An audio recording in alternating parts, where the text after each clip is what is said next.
বাংলাদেশ ও চীনের মধ্যে ৭ ঘোষণাপত্র ও ২১টি সমঝোতা স্মারক সই হয়েছে।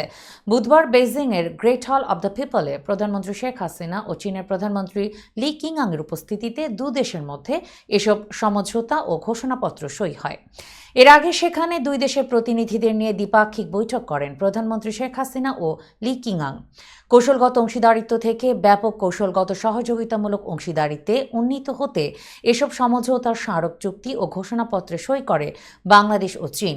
এর মধ্যে দুটি সমঝোতার স্মারক নবায়ন করা হয়েছে। সকালে গ্রেট হল অব দ্য পিপলে পৌঁছালে প্রধানমন্ত্রী শেখ হাসিনাকে লাল গালিচা সংবর্ধনা দেওয়া হয়। প্রধানমন্ত্রী শেখ হাসিনা হল প্রাঙ্গণে পৌঁছালে তাকে স্বাগত জানান চীনের প্রধানমন্ত্রী। পরে বাংলাদেশের প্রধানমন্ত্রী একটি বিশেষভাবে সজ্জিত মঞ্চে যান এবং চীনা সশস্ত্র বাহিনীর একটি চৌকস দল রাষ্ট্রীয় অতিথিকে গার্ড অব অনার প্রদান করে। দ্বিপাক্ষিক বৈঠকে রোহিঙ্গা ইস্যু ছাড়াও দুই দেশের ব্যবসা বাণিজ্য, বিনিয়োগ, দ্বিপাক্ষিক সম্পর্ক ও সহযোগিতা সহ আঞ্চলিক ও আন্তর্জাতিক বিভিন্ন বিষয়ে আলোচনা হয়। দ্বিপাক্ষিক বৈঠকের পর দুই প্রধানমন্ত্রী চুক্তি ও সমঝোতা স্মারক সই, ঘোষণাপত্র সই এবং দলিল হস্তান্তর প্রত্যক্ষ করেন।